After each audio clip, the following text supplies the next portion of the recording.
Hello students, this is Kavita. Welcome back to my YouTube channel and Kavita's एडोएक्स academy. और आप देखेंगे कि आज हम लेंगे वाइगॉत्स्की को पढ़ेंगे। ठीक है, बहुत ही डिटेल में हम देखेंगे क्योंकि अब जो सीटेट है वो पहले की तरह बहुत नॉर्मल नहीं आता है। बहुत ज़्यादा लॉजिकल क्वेश्चंस जो हैं वहाँ से पूछे जाते हैं और बहुत ज़्यादा डीप में जाकर पूछे जाते हैं। अब पहले की तरह क्वेश्चन नहीं बनता है कि ये मनोवैज्ञानिक या ये साइकोलॉजिस्ट कहाँ से थे, ठीक है, और इनका किस फील्ड में इनका योगदान था। तो ये इस टाइप के छोटे छोटे क्वेश्चन जो पहले पूछे जाते थे वो थोड़ा अब कम पूछा जाता है। अब क्वेश्चन जो है थोड़े लॉजिकली आ रहे हैं और बहुत ज़्यादा डीप में पूछे जा रहे हैं। तो इसी बेस पर ये जो थ्योरी है वो तैयार की गई है। क्लियर है? ये सेशन आपके बहुत ज़्यादा यूजफुल रहेगा, आप प्लीज़ बने रहिए। क्लियर है? चलिए, अगर सेशन अच्छा लगता है तो आप उसको लाइक शेयर सब्सक्राइब भी कर सकते हो, ना लगे तो मत कीजिएगा, वो आपके ऊपर डिपेंड करता है। चलो देखते हैं हम वाइगॉत्स्की को। ठीक है, अब देखिए ये है वाइगॉत्स्की, इनके बारे में हम देखते हैं। सबसे पहले हम देखते हैं ये रशियन साइकोलॉजिस्ट थे। कौन थे बच्चा? ये रशियन साइकोलॉजिस्ट थे, यानी कि ये रूसी मनोवैज्ञानिक थे। क्लियर है? ये वाइगॉत्स्की को आप देख सकते हो। अगर बात करें इनका जो मेन आइडिया था वो क्या था? इनका मेन आइडिया था सोशल इंटरेक्शन एंड कल्चर। यानी इन्होंने कहा था कि जो बच्चा है वो सामाजिक अंतक्रिया और अपने संस्कृति से सीखता है। ठीक है, इनका जो मेन आइडिया था, मेन फोकस जो था वो क्या था? इन्होंने कहा था जो बच्चा सीखता है, किससे सीखता है? सोशल इंटरेक्शन से और कल्चर, यानी कि ये दो चीज़ें जो हैं वो बच्चे के विकास में क्या करती हैं? सहायक होती हैं। क्या होती हैं? सहायक होती हैं बच्चे के विकास के लिए। किसके लिए? बच्चे को विकास के लिए। कहाँ से? ये होता है सामाजिक अंतक्रिया और संस्कृति। ठीक है, ये बच्चे के विकास में क्या करती हैं? बहुत ज़्यादा महत्वपूर्ण भूमिका निभाती हैं। क्लियर है? और इनका मेन जो फोकस है वो और क्या था? Learning and thinking are the shaped by the society and culture. ये कहते हैं कि जो बच्चे की लर्निंग होती है और थिंकिंग होती है, इसको शेप कहाँ से मिलती है? यानी कि बच्चा कैसे सीखता है? वो अपनी सामाजिक अंतक्रिया यानी कि अपनी सोसाइटी से सीखता है या फिर अपने कल्चर से सीखता है। हम देखते हैं ना, हम बहुत सारी चीज़ें ऐसी होती हैं जो हम अपने कल्चर से सीखते हैं। हम अपनी मदर टंग, हमने अपनी मदर टंग सीखी तो किससे सीखी? अपने परिवार में रहकर सीखी। कहा जाता है ना, हमारा परिवार या हमारी माँ, मदर, ये ही हमारा सबसे पहला स्कूल होता है ना बच्चा? यहीं से हम सबसे ज़्यादा और सबसे पहले जो चीज़ें हैं वो सीखते हैं। अपनी मदर टंग भी यहीं से सीखते हैं। यही हमारा एक सोशल ग्रुप होता है। पहले हमारा जो परिवार होता है वो हमारा सबसे पहले एक हमारा बहुत छोटा सा सोशल ग्रुप होता है जहाँ से बहुत सारी चीज़ें सीखते हैं। फिर धीरे धीरे हम समाज में क्या होते हैं? मिलने लग जाते हैं। तो वाइगॉत्स्की कहते हैं कि जो हम सीखते हैं वो कहाँ से सीखते हैं बच्चा? वो सामाजिक तौर पर सीखते हैं, सामाजिक अंतक्रियाओं से सीखते हैं। ठीक है, वैसे ही हमारे घर में हम देखते हैं कि काफ़ी सारे फेस्टिवल्स वगैरह, यानी कि हमारी जो कल्चर है उसको फॉलो किया जाता है, तो काफ़ी सारी चीज़ें हम वहाँ से भी सीखते हैं। तो यानी कि हमारा जो विकास होता है अकॉर्डिंग टू वाइगॉत्स्की, ये कहते हैं कि हमारा जो विकास होता है, यानी कि बच्चे का जो विकास होता है वो किससे होता है? वो होता है सामाजिक अंतक्रिया और संस्कृति से। क्लियर है? आई होप कि इतना आपको क्लियर हुआ होगा। और जो मेन आइडिया है आप ध्यान रखना, क्योंकि हर साइकोलॉजिस्ट के अपने अपने अलग अलग फील्ड में उन्होंने काम किया है। तो वाइगॉत्स्की ने जो काम किया है वो सोशल इंटरेक्शन एंड कल्चर के फील्ड में किया है कि बच्चे का विकास किससे होता है? इनके इंटरेक्शन से होता है। क्लियर है? आगे चलते हैं, देखते हैं। कोर कॉन्सेप्ट्स की बात करें तो हम देखेंगे जो वाइगॉत्स्की के जो आइडियाज थे वो किस किस पर बेस्ड थे। ठीक है, यानी कि social interaction, as I already told you कि उन्होंने सोशल इंटरेक्शन की बात की। जो हम लर्निंग बिगिन विद अदर्स। ठीक है, यानी कि जो हम दूसरों से सीखते हैं, इसमें क्या होता है? जो हम सीखते हैं वो दूसरों से सीखते हैं। ठीक है, सीखना दूसरों से शुरू होता है अकॉर्डिंग टू वाइगॉत्स्की, क्योंकि हम सोशल इंटरेक्शन में आते हैं। किस में आते हैं? हमारा सोशल इंटरेक्शन होता है। इट मीन्स के बच्चे का जो इंटरेक्शन होता है वो क्या होता है? सोशल इंटरेक्शन होता है। और जो बच्चा क्या होता है? वो दूसरों से सीखना स्टार्ट करता है, यानी कि समाज में रहता है, लोगों को देखता है और उसी तरह से समाज में की जो क्रियाएं होती हैं वो धीरे धीरे अपने विकास में लेकर आना शुरू होता है। ZPD, इसके ऊपर मेन फोकस किया है, क्योंकि यहाँ पे ये जो है ना बच्चा ZPD, इसके ऊपर इन्होंने काफ़ी फोकस किया है और काफ़ी इंपॉर्टेंट है और पूछा भी जाता है एग्जाम में। क्लियर है? ये है gap between the doing one and with help. ठीक है, यानी कि एक जो आपको आता है, ठीक है, अब सपोज कि ये ZPD क्या होता है? वो चीज़ जो आपको आती है लेकिन बहुत अच्छे से नहीं आती है। ठीक है, लेकिन आपको बहुत अच्छे से कुछ किसी चीज़ को अचीव करना है। सपोज कि आपको बोर्ड का एग्जाम देना है।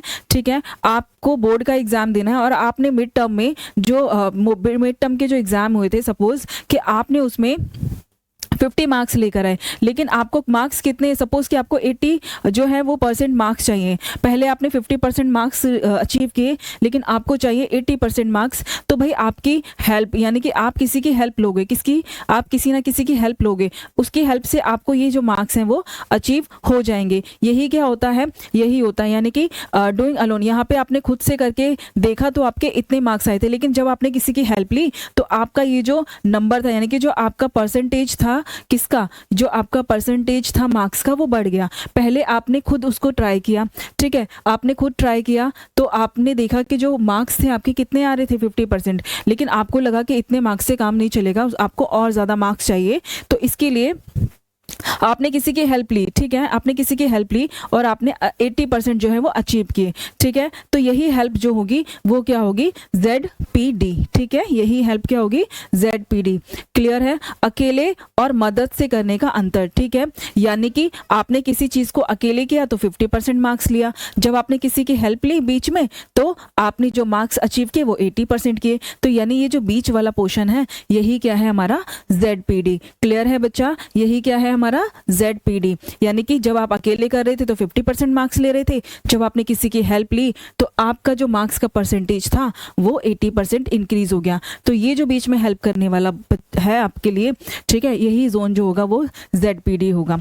नेक्स्ट अगर हम देखें स्कार्फ फोल्डिंग, ठीक है, स्कार्फ फोल्डिंग की बात करें, हाँ, अगर हम देखें तो ये टेम्पररी सपोर्ट होता है, ठीक है, ये टेम्पररी सपोर्ट होता है, कुछ देर के लिए होता है, लाइक आप किसी को सपोर्ट, लाइक जैसे आपको आंसर आता है लेकिन आप अभी उसको बता नहीं पा रहे हो, तो आप उसको छोटा सा एक हिंट दोगे तो मे बी वो अपना आंसर जल्दी से बता दे, तो ये जो मदद होती है वो टेम्पररी होती है, ठीक है। इसमें स्कार्फ फोल्डिंग में क्या होता है, स्कार्फ फोल्डिंग में जो मदद होती है वो टेम्पररी होती है।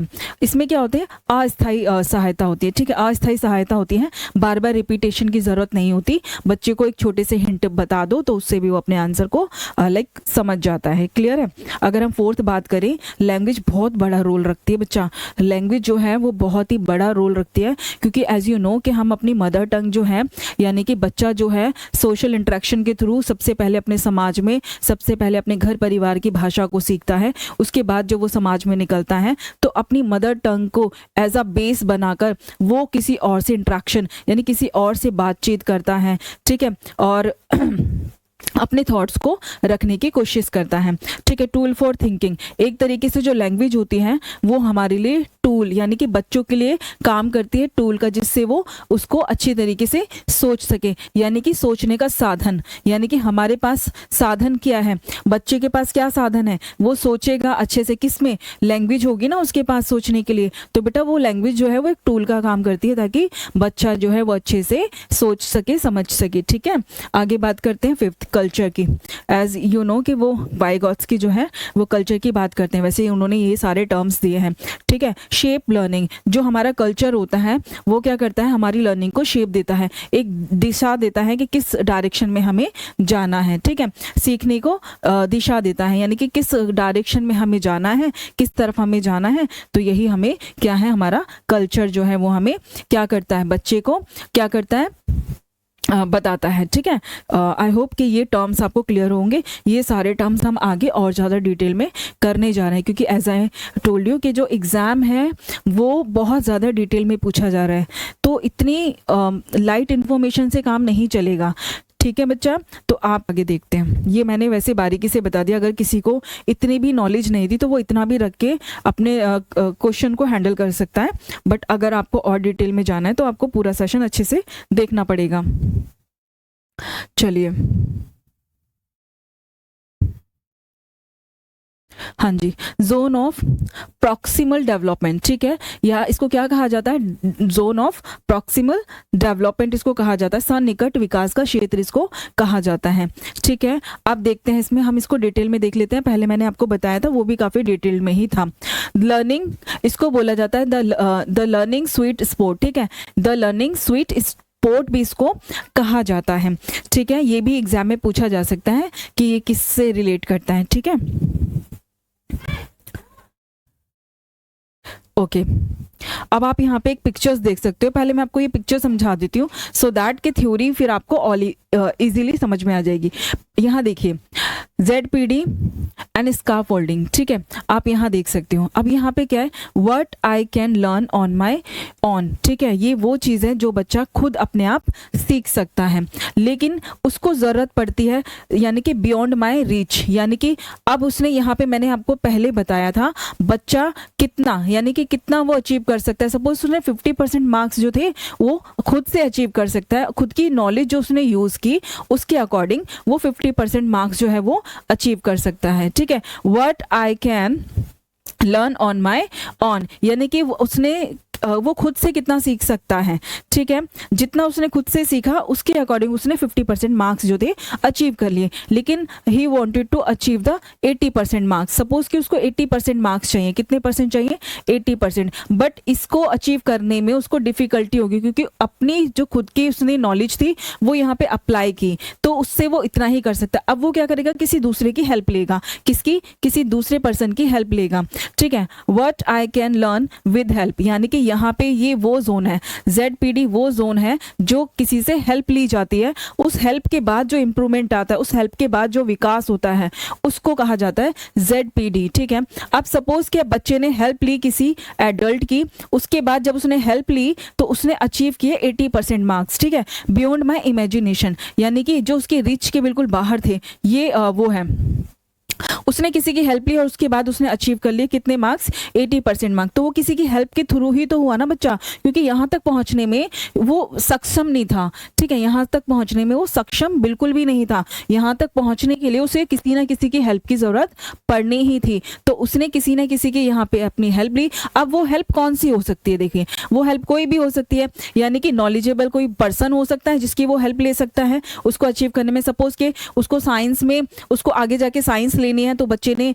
साइंस में 50% मार्क्स लिए लेकिन उसको चाहिए 80%, लेकिन अब वो कैसे करे, तो उसने क्या किया, नॉलेजेबल अदर यानी कि किसी और टीचर की या ट्यूशन टीचर की या किसी की हेल्प ली, जिसके बाद उसने उस हेल्प के बाद उसके जो मार्क्स थे वो इंक्रीज हो गए, यानी कि 80% हो गए। सपोज कि उसके पास टीचर का भी ऑप्शन नहीं है, तो हमारे जैसे जो यूट्यूब है उसका सपोज कि वो हेल्प ले रहा है, तो यानी कि वो किसी टेक्नोलॉजी या किसी टूल का क्या लेगा, किसी टेक्नोलॉजी या टूल की हेल्प लेगा, और हेल्प लेने के बाद वो बच्चा क्या करेगा, अपनी नॉलेज को इंक्रीज करेगा और उसके बाद 80% मार्क्स जो है वो अचीव करेगा। आई होप कि आपको ये क्लियर हुआ होगा। ZPD का जो जोन है वो वही है, लाइक जैसे कि टीचर हो गए, मैं हो गई, आपकी हेल्प कर रही हूँ, है ना, तो कोई भी हो सकता है, कोई भी ऐसा नॉलेजेबल पर्सन हो सकता है जो बच्चे की हेल्प कर रहा है, जो उसने अचीव किया उसके बियॉन्ड यानी कि उससे ज़्यादा लाने में उसकी हेल्प करे। आई होप कि आपको क्लियर हुआ होगा, ZPD जोन आपको क्लियर हो गया होगा,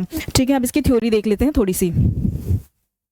ZPD is the best level for learning, ठीक है, कहा जाता है ये सबसे बेस्ट जो होता है लेवल होता है सीखने का। क्लियर है, आगे देखते हैं। It is the gap between the doing alone and doing with, ठीक है, यानी कि डूइंग अलोन यहाँ पे हम कह देंगे डूइंग अलोन, और ये बीच का जो क्षेत्र है, और डूइंग विद, ठीक है, इसके बीच का जो क्षेत्र है यही है ZPD, यानी यहाँ पे 50% मार्क्स आपको साइंस में मिले, अकॉर्डिंग आपने अपने आप इतनी मेहनत की तो इतने मार्क्स ले आए, लेकिन आपको कितने चाहिए, 80% मार्क्स चाहिए। उसके लिए आपको क्या करना पड़ेगा, किसी की हेल्प लेनी पड़ेगी, किसी की हेल्प लेनी पड़ेगी, वही ZPD है, ठीक है, यानी ये वो मोर नॉलेजेबल पर्सन हो सकता है जो आपकी हेल्प कर सकता है, हेल्प भी कर सकता है, ठीक है। तो इस तरह से ये जो जोन है वो इसके बिटवीन जोन होता है, हम क्या कर सकते हैं और क्या अचीव करना चाहते हैं उसके बिटवीन जो भी हमारी हेल्प करेगा ये उसके बीच का क्षेत्र होता है। क्लियर है, आगे देखिए। Too easy task boring.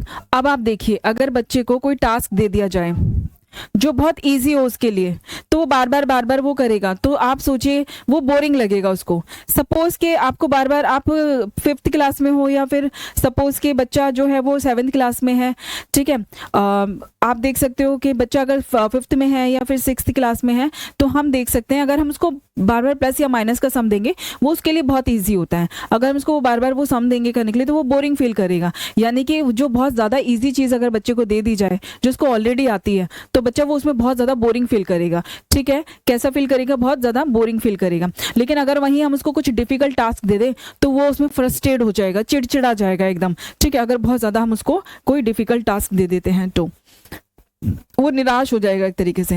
ZPD task are the slightly challenging, ठीक है, और जो ZPD टास्क होता है वो थोड़ा सा क्या होता है, थोड़ा सा चैलेंजिंग होता है, ठीक है, चैलेंजिंग होगा भाई तभी तो वो दूसरों की हेल्प लेगा, अदरवाइज कैसे ले लेगा, है ना, दूसरों की हेल्प से तभी तो अचीव कर पाएगा। नाउ टीचर और पीयर्स सपोर्ट हेल्प लर्निंग, ठीक है, अब इसमें क्या होता है, शिक्षक और साथी जो होते हैं वो क्या करते हैं, मदद करते हैं, किसमें, बच्चे की मदद करते हैं ताकि वो अच्छे तरीके से क्या कर सके, सीख सके, क्या कर सके, सीख सके, अच्छे से क्या कर सके, लर्निंग कर सके। क्लियर है बच्चा?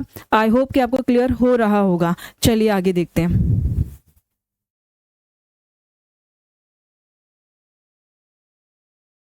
चलिए अब देखते हैं स्काफोल्डिंग। क्या देखते हैं, स्काफोल्डिंग। स्काफोल्डिंग में आप देखिए बच्चा, ये एक्चुअली में होता क्या है, पहले अगर मैं आपको इजी लैंग्वेज में बताऊं कि स्काफोल्डिंग होता क्या है, पहले हम वो देख लेते हैं, ठीक है। ये क्या होता है, टेम्पररी हेल्प होती है, किसके थ्रू, MOK, ठीक है, MOK जो देता है वो टेम्पररी हेल्प होती है, ठीक है। अब ये MOK क्या होता है, MOK जो होता है ये होता है मोर नॉलेजेबल अदर। क्या होता है, मोर नॉलेजेबल, ये देखो यहाँ पे लिखा है ना, मोर नॉलेजेबल अदर। क्या होता है, मोर नॉलेजेबल अदर। ये जब किसी को क्या करता है, हेल्प देता है, ठीक है, यानी कि आप हो लर्नर और आपको थोड़ी सी हेल्प चाहिए तो आप किससे, जो आपसे ज़्यादा नॉलेजेबल है उससे हेल्प लोगे, तो जो आपसे ज़्यादा नॉलेजेबल है उससे हेल्प लोगे तो इससे क्या होगा, आप ज़्यादा अच्छे से सीख पाओगे, क्या कर पाओगे, ज़्यादा अच्छे से सीख पाओगे। तो यहाँ पे वही है, ठीक है, आप देखिए। तो स्काफोल्डिंग जो होता है वो यही होता है, ठीक है, जब हमें मदद की जरूरत होती है, लेकिन मदद कैसी होनी चाहिए, टेम्पररी होनी चाहिए। कैसी होनी चाहिए, टेम्पररी होनी चाहिए, अस्थायी होनी चाहिए, ठीक है। आप देखिए यहाँ पे हम क्या कर सकते हैं, किसी संकेत के थ्रू हिंट ले सकते हैं। सपोज कि कभी कभी हमें कोई चीज़ आती है लेकिन हम उसको भूल रहे होते हैं, तो हम बोलते हैं कि प्लीज़ थोड़ा सा हमें हिंट दीजिए सो दैट कि मैं आंसर को बता दूंगा, है ना। तो जो आपकी टेम्पररी हेल्प होगी वो कैसी होती है, या तो वो कोई संकेत हो सकती है या वो कोई छोटा मोटा सुझाव हो सकता है, ठीक है, कोई प्रॉम्प्ट हो सकता है जिससे कि आप उस चीज को क्या कर सको, सीख सको, ठीक है। इनकरेजमेंट हो सकता है, आपका उत्साह बढ़ाया जा सकता है, ये भी क्या है, अस्थायी हेल्प होती है, ठीक है, स्काफोल्डिंग होती है। क्लियर है? अब इसके उद्देश्य क्या होते हैं, what is the goal behind it, ठीक है, जस्ट इनफ हेल्प, ठीक है, बस इतनी मदद दी जाती है जिससे कि बच्चा जो है वो सीख सके। कितनी हेल्प दी जाती है, बस इतनी ही हेल्प दी जा सकती है जिससे कि वो उसको समझ सके, सीख सके, ठीक है, बस इतनी मदद की सीखने वाला सफल हो जाए, ठीक है, क्या हो जाए, सफल हो जाए, बस इतनी हेल्प दी जाती है। क्लियर है? आगे देखते हैं। ग्रेजुअली रिड्यूस, यानी कि बच्चा जो है धीरे धीरे जो है वो हेल्प कम कर देता है, जैसे जैसे वो सीखता जाता है वो दूसरों की हेल्प लेना क्या हो जाता है, धीरे धीरे उस हेल्प को लेना कम कर देता है, ठीक है। आगे देखते हैं, लर्नर वर्क्स इंडिपेंडेंटली। उसके बाद क्या होता है, जब वो सीख जाता है तो बच्चा क्या करता है, धीरे धीरे खुद ही अपने सारे काम जो है वो करने लगता है, ठीक है। अंत में छात्र जो है वो काम को खुद कर सकता है, क्या कर सकता है, खुद कर सकता है। इसलिए ये जो होती है स्काफोल्डिंग, ये धीरे धीरे ही होती है। सपोज कि अगर कोई बच्चा साइकिल चला रहा, सीख रहा है, सीखता है, वो साइकिल चलाता है, तो उसको हम क्या करते हैं, थोड़ी सी टेम्पररी हेल्प देते हैं, उसकी साइकिल पकड़ते हैं, फिर उसको धीरे से छोड़ देते हैं ताकि वो अपने आप उस साइकिल को रन कर सके, ठीक है, अच्छे से उसको चला सके। क्लियर है? आगे इसके एग्जाम्पल देखते हैं। टीचर शोज, यानी कि gives hints and learners work alone. अब क्या होता है, कभी कभी टीचर्स क्या करती हैं, बच्चे को हिंट देती हैं, ठीक है, क्या करती हैं, हिंट देती हैं, और बच्चा क्या करता है, धीरे धीरे उस हिंट्स को कैच करता है और उस हिंट्स को यूज करता है, और फिर वो धीरे धीरे क्या करता है, सीखना स्टार्ट कर देता है, ठीक है। शुरुआत में दिखाना, फिर हिंट देना, अंत में छात्र अकेले काम करना सीख जाता है। तो वो जो टेम्पररी हेल्प होती है वो यहाँ पर देखी जा सकती है, ठीक है बच्चा। हेल्प जो होती है वो कैसी होती है, टेम्पररी हेल्प होती है, ठीक है। और हेल्प किससे होती है, MKO से। किससे होती है, MKO से, यानी कि मोर नॉलेजेबल अदर जो होगा। अब इसमें टीचर हो सकती है, ठीक है, अब टीचर हो सकती है, और कौन हो सकता है, कोई भी हो सकता है जिसकी नॉलेज आपसे ज्यादा हो, ठीक है, कोई भी हो सकता है जिसकी नॉलेज आपसे ज्यादा हो, उसी से आप क्या लेंगी, हेल्प लेंगे, ठीक है। What is known and what is not known, यानी कि न्यू स्किल्स सीखने के लिए। सपोज आप साइकिल चला रहे थे, साइकिल चलानी है आपको बट आती नहीं है, किसी से हेल्प ले रहे हो, तो वो जो हेल्प ले रहे हो जिससे, वो कौन है? MKO है, ठीक है। वो कौन है? MKO है, जो आपको साइकिल चलाना सिखा रहा है। फिर आपको साइकिल चलाना सिखाएगा, उसके बाद आपको जब वो गाइड करेगा तो वो आपको छोड़ देगा, तो वो स्कार्फ फोल्डिंग है, यानी कि उसने जो आपको हेल्प दी वो बहुत थोड़ी देर के लिए दी, ठीक है। चलिए आगे बढ़ते हैं। अब देखते हैं language, the tool for thought. हम देखते हैं जो लैंग्वेज होती है वो एक टूल की तरह काम करती है जब हम लर्निंग करते हैं, जब हम क्या करते हैं? सीखते हैं, ठीक है। जब हम लर्निंग करते हैं तो वो हमारी जो लैंग्वेज है वो एज अ टूल की तरह काम करती है। देखिए बच्चा, स्टार्टिंग में ही मैंने आपको बताया था कि जब बच्चे अपने मदर टंग सीखते हैं, हम अपने घर परिवार से सीखते हैं, तो हम क्या करते हैं? उसके बेस पर अगर हमें कुछ भी सिखा दिया जाए, यानी कोई भी लैंग्वेज सिखा दी जाए, तो हम अपनी जो मेन मदर टंग है उसको बेस बनाकर किसी भी टंग को, यानी किसी भी अदर लैंग्वेज को ईजिली सीख सकते हैं। यानी कि अगर हम इंग्लिश भी सीखते हैं तो ज़्यादातर आप देखना बच्चा, जब हम इंग्लिश सीखते हैं तो हमारी जो नॉलेज होती है वो हमारी मदर टंग, यानी कि हमारी जो मेन जो नॉलेज होती है वो किस में होती है? हमारी जो मेन अंडरस्टैंडिंग होती है वो हमारी मदर टंग में होती है। तो हम क्या करते हैं, अगर हम इंग्लिश सीखते हैं तो किसी भी वर्ड को जो हमें नहीं पता, हम सबसे पहले उसको अपनी मदर टंग में ट्रांसलेट करने की कोशिश करते हैं या नहीं करते? आप लोग सच सच बताना और मुझे कमेंट बॉक्स में ज़रूर मेंशन करना, ठीक है। यानी कि हम क्या करते हैं, फिर उसको अपनी खुद की मदर टंग में उसका वर्ड या मीनिंग हम देखने की कोशिश करते हैं, उसको सर्च करते हैं, देखते हैं, तब जाकर हमारी एक अच्छी अंडरस्टैंडिंग जो होती है उस वर्ड के लिए बनती है, तब जाकर हम उसको अपनी वोकैबुलरी में ऐड करते हैं और उसको यूज़ करते हैं। आई होप कि आपको क्लियर हुआ होगा what I am going to make you understand, ठीक है। अब देखिए इसमें क्या होता है, वर्ड वाइगॉत्स्की सेड, क्या कहते हैं Vygotsky? Language is the main cultural tool for the higher thinking, ठीक है। लैंग्वेज ही क्या होता है? एक मेन टूल होता है जिसके थ्रू हम अपनी जो थिंकिंग होती है बहुत हायर लेवल तक कर सकते हैं, ठीक है। क्या कर सकते हैं? कर सकते हैं। भाषा मुख्य सांस्कृतिक उपकरण है जो हमें उच्च स्तर की सोच विकसित करने में मदद करती है, ठीक है। हम अपनी मदर टंग जो हमने सीखी होती है, तो भाई हम हायर लेवल तक कैसे जाते हैं? हम इंग्लिश के या किसी और अदर लैंग्वेज को इतनी हायर लेवल तक कैसे सीखते हैं? क्योंकि हमारी जो बेस लैंग्वेज होती है हमारी मदर टंग होती है, उसको बेस बनाकर हम किसी भी लैंग्वेज को इजीली सीख सकते हैं। तो इसीलिए हम यहाँ कह सकते हैं जो लैंग्वेज है वो बहुत ही बेस्ट और इम्पॉर्टेंट टूल जो है वो माना गया है फॉर द लर्निंग। क्लियर है? किसके लिए? लर्निंग के लिए। आगे देखते हैं बच्चा, सेकंड अगर बात करें, हाउ थिंकिंग डेवलप, यानी कि सोच कैसे विकसित होती है, कैसे किसी इंसान के अंदर जो है वो उसकी जो थिंकिंग होती है, उसकी जो सोच होती है वो कैसे विकसित होती है। देखिए यहाँ पे अगर हम पहला बात करें वो सोशल स्पीच, यानी कि सामाजिक भाषा है, जो 2 साल तक का, कितना, जो 2 वर्ष तक के बच्चे होते हैं या उससे थोड़े ज़्यादा, ठीक है, उनके लिए ये होती है, ठीक है। इसमें क्या होता है? टॉकिंग टू अदर्स, यानी कि बच्चा क्या करता है? दूसरों से बात करना सीखता है, ठीक है, बात करना सीखता है अपनी लैंग्वेज एज अ टूल मानकर। लेकिन आप ये देखना कि वो क्या कह रहा है उसको वो चीज़ का ज्ञान नहीं होता, वो सही कह रहा है, गलत कह रहा है, अच्छा कह रहा है, बुरा कह रहा है, उससे किसी को कोई मतलब नहीं होता। आपने देखा होगा बच्चों को, वो कुछ भी कह देते हैं, कुछ भी बोल देते हैं, या कोई बड़ा बोल रहा होता तो उसको रिपीट कर देते हैं, करते हैं नहीं करते, ठीक है। तो ये चीज़ हमें क्या करती है? इसमें देखने को मिलती है। अगर सेकंड की बात करें, वो होता है हमारा प्राइवेट स्पीच। क्या होता है प्राइवेट स्पीच? यानी कि हमारी खुद की निजी भाषा होती है, और ये 3 साल से आगे के जो बच्चे होते हैं उनके लिए होती है, ठीक है। Talking aloud to oneself, यानी कि खुद से जोर जोर से बात करना, वो क्या करते हैं? शुरू करते हैं, खुद से जोर जोर से बात करना शुरू कर देते हैं, चिल्लाना शुरू कर देते हैं, ठीक है। द ब्लॉक गोज हियर, ठीक है। इस तरीके से वो क्या करते हैं? जोर जोर से चिल्ला चिल्ला कर बात करना शुरू कर देते हैं, चिल्लाने लगते हैं, क्राई करने लगते हैं। कभी कभी हम कहते हैं ना, हे पड़ोस के बच्चे कितने ज़्यादा चिल्ला रहे हैं, बड़ी दिक्कत होती है इस तरह से। तो ये भैया वही एज होती है, ठीक है, हम किसी को रोक नहीं सकते। आगे देखते हैं थर्ड, इनर स्पीच। क्या करते हैं? इनर स्पीच, यानी कि आंतरिक भाषा। ये 7 साल से आगे, या फिर कभी कभी कहीं कहीं इसको 9 साल भी लिखा गया है, आप देख लीजिएगा, ओके। नाउ साइलेंट थॉट, क्या है? साइलेंट थॉट्स होते हैं हमारे माइंड में, यानी कि बच्चे के माइंड में चुपचाप सोचना।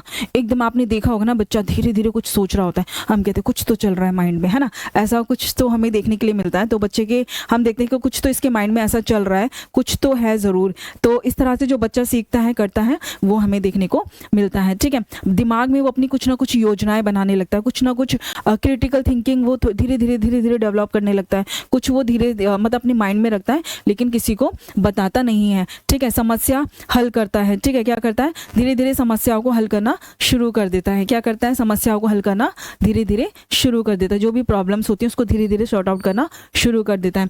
वो इन्फो जो स्पीच है वो हमें यहाँ पे देखने को मिलती है। क्लियर है। जनरली वो इसमें क्या करता है, इनहांस करता है, उसको हेल्प करने की कोशिश करता है, ठीक है, ताकि वो भविष्य के लिए तैयार हो जाए, स्वतंत्र हो जाए और आगे जाके उसको अपने लिए विकसित कर सके। आई होप कि आपको ये लैंग्वेज समझ में आई होगी। आगे देखते हैं कल्चरल और सांस्कृतिक उपकरण, ठीक है। अब देखते हैं हम, ये है कल्चरल, ठीक है। कल्चर यानी कि संस्कृति। अब इसका क्या रोल है बच्चे के सीखने में, इसका क्या रोल है, हाँ इसको भी देखते हैं। स्टार्टिंग में वैसे हमने बात की थी, यहाँ पे थोड़ा सा और देख लेते हैं क्या है इसके बारे में, ठीक है। यानी कि अगर हम वैल्यूज की बात करें, ठीक है, अगर हम बिलाइट्स की बात करें, ठीक है, कस्टम्स की बात करें, टूल ऑफ अ कम्युनिटी, यानी कि किसी समुदाय के जो मेन जो होते हैं वो होता है उसका मूल्य, ठीक है, उसका विश्वास, उसके रीति रिवाज और उसके जो उपकरण है वो। आप यहाँ देखिए, जब हम कुछ सीखते हैं तो सबसे पहले हमारी वैल्यूज उसमें काम आती है ना। हमारा विश्वास, अगर आपको मुझ पर विश्वास है तो आप मेरे से पढ़कर देखिए, ठीक है। तो इस तरीके से हम क्या करते हैं, विश्वास को डेवलप करते हैं। हमारे जो रीति रिवाज हैं हम उनसे भी सीखते हैं, वो भी इसी के अंदर आते हैं, ठीक है। और भी ऐसे उपकरण हैं जिनका हम यूज करते हैं, ये हमारे किस में आते हैं, ये हमारे संस्कृति में आते हैं। किस में आते हैं बच्चा, संस्कृति में आते हैं, ठीक है। आगे बात करें, provides tool of the intellectual adaptation, ठीक है। ये हमें ऐसे टूल प्रोवाइड कराते हैं जो हमारे अडॉप्टेशन के लिए बहुत ज्यादा इंपॉर्टेंट होता है, यानी कि जिसमें हम अपने आप को समाहित कर सके, जिसमें हम अनुकूलित हो सकें। क्लियर है। जैसे कि हमारे बौद्धिक विकास, ठीक है, बौद्धिक अनुकूलन के उपकरण प्रदान करता है। क्या करता है, जिसमें हमारा बौद्धिक अनुकूलन हो। बौद्धिक अनुकूलन मतलब जिसमें हमारा दिमाग जो है वो पूरी तरीके से अनुकूलित हो जाए, उसके लिए किसी भी चीज को लाइक एक तरीके से वो हमारे लिए कुछ डिस्ट्रैक्शन ना बने, ठीक है, हम उसको इजीली सीख जाए। इसी से क्या होगा, हमारा बौद्धिक अनुकूलन होगा, हम उसमें समाहित हो सकते हैं, हम उसमें समायोजित हो सकते हैं, अदरवाइज हमारे लिए वो दिक्कत बनेगा, ठीक है। अगर हम की पॉइंट्स की बात करें, कल्चर शेप द लर्निंग, यानी कि जो हमारे कल्चर होते हैं वो क्या करते हैं, हमारे सीखने में मदद करते हैं। बहुत सारी ऐसी चीज़ होती है, आप देखो हमारा कल्चर हमें क्या सिखाता है, हर किसी के घर में अलग अलग कल्चर को फॉलो किया जाता है, ठीक है, लेकिन हर कल्चर कहीं ना कहीं कुछ ना कुछ एक अच्छी चीज़ जरूर से हमें सिखाता है। जैसे कि अगर मैं बात करूं मूल्य की, कहीं ना कहीं हमें एक ऐसी अच्छी वैल्यू हमारे कल्चर से सीखने के लिए मिलती है, एक अच्छी हैबिट हमें हमारे कल्चर से हमें सीखने को मिलती है, ठीक है। ऐसी बहुत सारी चीज़ें होती हैं जो हमारा कल्चर हमें सिखाता है, उसी के थ्रू हम क्या करते हैं, हम अपनी लर्निंग को शेप देते हैं, ठीक है। संस्कृति सीखने को प्रभावित करती है। अगर हम बात करें influence how and what individuals learn, ठीक है, यह तय करती है कि व्यक्ति कैसे और क्या सीखता है, ठीक है। क्या करती है, ये डिसाइड करती है कि बच्चा अगर सीखेगा तो किस तरह से सीखेगा और क्या सीखेगा। देख लेते हैं किसके टाइप, कल्चरल लर्निंग के टाइप, ठीक है। कल्चरल लर्निंग के टाइप अगर हम देखें तो बच्चा ये जो है इट्स वेरी वेरी इंपॉर्टेंट, क्योंकि मैंने ऐसा बहुत ही कम देखा है, ठीक है, मैंने ऐसा बहुत ही कम देखा है कि जहाँ पे इस चीज़ को बताया गया हो। क्योंकि इतनी ज़्यादा बुक पढ़ने के बाद मुझे ये चीज़, सिर्फ इतनी ज़्यादा बुक रीड आउट करने के बाद मुझे कहीं जाकर किसी एक बुक में, if I really tell you कि मुझे किसी एक बुक में ये चीज़ मिली और मैंने ये आपके लिए यहाँ पर इंक्लूड कर दी, ठीक है, बहुत ज़्यादा इंपॉर्टेंट है। देखिए इसको, टेंजिबल यानी कि भौतिक। टेंजिबल अगर हम बात करें तो इसमें क्या आ जाएगा, देखिए इसमें आ जाएगा कैलकुलेटर्स आ जाएगा, आपके बुक्स आ जाएंगे, आपके कंप्यूटर्स आ जाएंगे, यानी कि कैलकुलेटर, किताबें, कंप्यूटर्स, ये वो लर्निंग है, ठीक है, यानी कि ये टेंजिबल लर्निंग है। कैसी है, टेंजिबल लर्निंग। कैसी, टेंजिबल लर्निंग की भौतिक चीज़ें जिनसे हम क्या करते हैं, जिनकी हेल्प से हम सीखते हैं, क्या करते हैं, जिनकी हेल्प से हम सीखते हैं। आगे देखते हैं, इनटेंजिबल की बात करूं तो वो होते हैं अमूर्त। कौन सी होती हैं, अमूर्त, यानी कि इसमें अमूर्त कौन सी की, सबसे पहला लैंग्वेज, क्या होगा, language which I already discuss, ठीक है। नेक्स्ट है साइन, सैम्बल, ठीक है, और counting the system and art, यानी कि भाषा, संकेत, प्रतीक, संख्या, प्रणाली और कला, ये सारे इसी के अंदर आते हैं, अमूर्त के अंदर आते हैं। किसके अंदर आते हैं, अमूर्त इंटेलेक्चुअल लर्निंग के अंदर आते हैं, ठीक है। आप यहाँ पर देखिए इंटेंजिबल लर्निंग, ठीक है। आप यहाँ देखिए ये वो टाइप है, यानी कि कल्चरल जो टूल हैं, ये वो टूल हैं, हमारे सांस्कृतिक वो टूल हैं जो हमें क्या करते हैं, हमें हमारी लर्निंग को डेवलप करने में हेल्प करते हैं, ठीक है बच्चा। ये बहुत ज़्यादा इंपॉर्टेंट है, आप प्लीज़ इसको अच्छे से देखना, बार बार रिवाइज करना, आपसे पूछा भी जाएगा एग्जाम में, क्लियर है, आपसे एग्जाम में पूछा भी जाएगा ये वाला, क्योंकि अब जो सीटेट है वो पहले जैसा नहीं रहा है, वो बहुत ज़्यादा डीप में डिटेल्ड में जो है वो आपसे पूछने लगा है। तो प्लीज़ इस चीज़ को देखते हुए आप हर चीज़ को डिटेल में ही समझने की कोशिश करो, डिटेल में ही उस चीज़ को समझो और करो, क्लियर है। अब ये दो आपको सांस्कृतिक टूल जो हैं वो समझ में आ गए होंगे, ये वो सांस्कृतिक टूल हैं, ठीक है, पर्सन की, विच वी ऑलरेडी डिस्कस्ड। बस अगर आपको फिर भी इसमें दिक्कत है तो मैं एक बार इसको डिटेल में आपको बता देती हूँ। अगर आपको दिक्कत नहीं है तो आपने अभी तक जितना सीखा उतना काफ़ी है, ठीक है।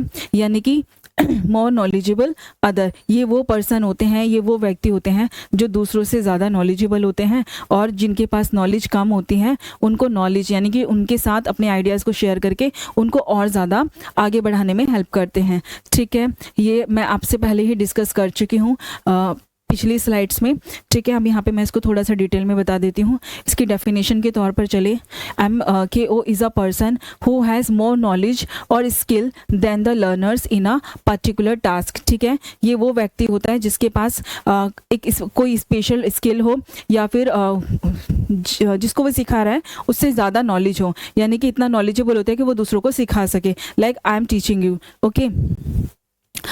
MOK वह व्यक्ति है जिसके पास किसी कार्य या विषय में बच्चे की तुलना में अधिक ज्ञान या अधिक कौशल होता है। आपको सिखाना है, आपको सिखाया जा रहा है, आप सीख रहे हो, तो इट मीन्स कि आप मेरे थ्रू सीख रहे हो, ठीक है। तो इस तरह से हम इसको ले सकते हैं। Second, who can be MKO, ठीक है, कौन हो सकता है ये MKO? कोई पेरेंट हो सकता है, क्योंकि देखो जनरली जब हम बच्चे होते हैं तो हमारे पेरेंट्स ही हमारे लिए MKO होते हैं, ठीक है। और केयर गिवर्स हो सकता है, टीचर हो सकती है, पीयर हो सकता है, मेंटर हो सकता है, इवन अन इलेक्ट्रॉनिक ट्यूटर भी हो सकता है, ठीक है। देखते हैं, अगर हम पर्पस की बात करें, to guide the child's learning and providing support and instructions, ठीक है। तो बच्चों को सिखाना, उनको इंस्ट्रक्शंस देना, तो इस चीज़ में वो क्या करता है, हेल्प कर सकता है। आगे देखें, वेयर MKO वर्क, ठीक है। MKO जो है वो कहाँ पे काम कर सकता है? एकेडमिक लर्निंग कर सकता है, रिक्रिएशनल लर्निंग कर सकता है, गेम्स एंड टेक्नोलॉजी को टीच कर सकता है। तो ये सारी चीज़ें इसमें आती हैं, सॉरी। अगर हम की आइडिया की बात करें, children learn better through the interaction with the someone more knowledgeable person, ठीक है। हम देखते हैं कि बच्चा किसके थ्रू जल्दी से सीखता है। ऑब्वियसली जब कोई उनसे ज़्यादा नॉलेजेबल पर्सन जब उनको कोई टीच करता है तो वो उससे ज़्यादा जल्दी से सीख पाते हैं। आई होप कि आपको क्लियर हुआ होगा बच्चा, ठीक है। आई होप कि आपको क्लियर हुआ होगा, ठीक है। यहाँ पे अगर आपको लगता है, मैं एक बार और बता देती हूँ। What is known, जो आपको ऑलरेडी पता है वो, लेकिन आपको अचीव कितना करना है, ठीक है। What is not known, आपको क्या नहीं पता, ये सिखाने के लिए MKO होता है, ठीक है। और न्यू स्किल, यानी कि अगर आपको कुछ नया भी सीखना है, सपोज कि आपको कोई कंप्यूटर नहीं आता, आपको कंप्यूटर सीखना है, तो उसके लिए आपको भाई किसी की हेल्प लेनी पड़ेगी, ठीक है। क्या लेनी पड़ेगी? किसकी? MKO की हेल्प लेनी पड़ेगी। क्यों? क्योंकि ये क्या है, मोर नॉलेजेबल अदर है। अब ये क्या करेगा, जितना आपको आता है उतना तो ठीक है, लेकिन जितना आपको नहीं आता उसमें आपको सिखाने में हेल्प करेगा, क्लियर है। Guidance from a knowledgeable person, ये वही है। लेकिन स्काफोल्डिंग क्या होता है? ये ऐसी मदद होगी जो अस्थायी होगी, यानी स्काफोल्डिंग क्या होगी? ऐसी मदद होगी जो अस्थायी होगी, जो परमानेंट नहीं होगी। वो कुछ हिंट के थ्रू हो सकती है, या फिर कुछ ऐसी आपको साइन के थ्रू हो सकती है। बस इतनी हेल्प देके वो आप उससे समझ जाना कि आपको क्या याद दिलाने की कोशिश की जा रही है, ठीक है। बस इसमें इतना ही था।